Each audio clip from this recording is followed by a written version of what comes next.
Ô, gente, Roberto Relubíscaro aqui. A década de 1960 foi tão conturbada nos Estados Unidos, né? Os estudantes saíam às ruas, protestavam a favor dos movimentos de direitos civis dos negros, contra a guerra do Vietnã, mas não era só nas ruas, nas próprias universidades, né? Desafiando a velha ordem, desafiando professores. Era tão grande essa revolta estudantil que nem filme familiar escapista da Disney, feito em 1969, pôde se dar ao luxo de ignorar isso e pelo menos pontuar em um diálogo que tem lá no começo do filme, né? O reitor diz assim, hoje em dia tá um caos as universidades, está acontecendo tanta coisa ruim, ainda bem que aqui não acontece, e fala algo assim. Eu falei, nossa, tava feia a situação mesmo. Para Disney colocar isso no seu computador de tênis, que me deu uma sessão nostalgia, e eu voltei lá na Disney Plus para ver. Não lembro de ter visto esse filme, provavelmente não. Enfim, mas antes de continuar, gostaria de convidá-los a se inscreverem no canal Robertando, curtir os vídeos, compartilhá-los, agradeço bastante. Em um pequeno campus de uma universidade medíocre, os alunos, um professor sugere que o reitor compre um computador, mas ele diz que não tem dinheiro. E os alunos que estavam ouvindo a conversa toda acabam conseguindo com que um homem de negócios doe um computador para a escola, né? E aí um garoto, que é o Kurt Russell, ele fez uns 3 filmes depois para Disney, meio de ficção científica, familiares assim, e claro, o Kurt Russell teve uma carreira, ainda tem, né, uma carreira duradoura no cinema. Esse menino, Kurt Russell, o estudante lá, que não é nada brilhante nem nada, ele leva um choque e o cérebro dele passa a agir como um computador, né? E aí, inclusive, todas as informações que haviam no computador doado vão para o cérebro dele e ele passa a ter um cérebro que funciona tão rapidamente quanto um computador. Só que tem um probleminha. O homem de negócios que doou o computador, ele tem negócios escusos. Então vai acontecer, além das pessoas quererem explorar, né, a personagem Dexter, chama, personagem do Ken Russell, e aí ele vai perceber que as únicas pessoas que estavam lá ao lado dele eram os amiguinhos de faculdade dele, mas também você vai ter uma história de perseguição, uma história de o bandidão lá e seu grupo que quer se apossar do Dexter, dar um fim nele, porque as informações ficaram todas na cabeça dele. É um filme bastante datado, né? Eu não sei se a geração Z, geração molecada de hoje, né, consegue ver o filme pela lentidão da época, e também porque, por exemplo, o computador assim, desengonçadamente grande. Né? A gente está acostumado hoje em dia, sei lá, fazer a pergunta para o Google, eu faço isso. E aí, então, eu não sei se um adolescente veria. E eu vendo o filme, até que dá, só que assim, não dá para deixar de notar o seguinte, pessoal. Mesmo que você consiga relevar, né, a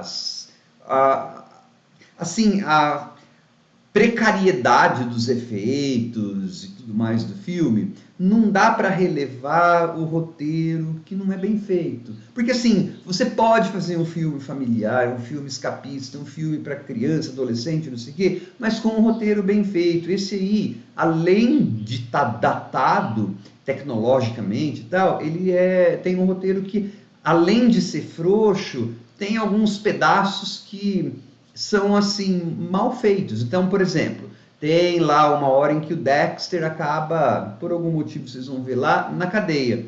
E aí pagam a fiança dele.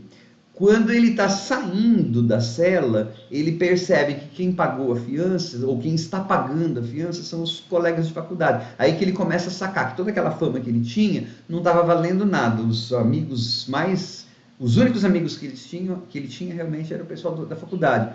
Só que você não libera uma pessoa da cadeia, é um processo burocrático, sem ter pago a fiança. Você não libera enquanto você está pagando. Eles estavam lá contando as moedinhas. É para estabelecer que aqueles alunos que eram a rede de suporte do Dexter. Isso poderia ter sido feito de outra forma, sem fazer com que sem criar aquela inverossimilhança no roteiro. Aí alguém pode alegar, poxa, você está querendo ver verossimilhança em um filme em que um garoto toma um choque e tem a memória de computador, né? Adquire memória do computador.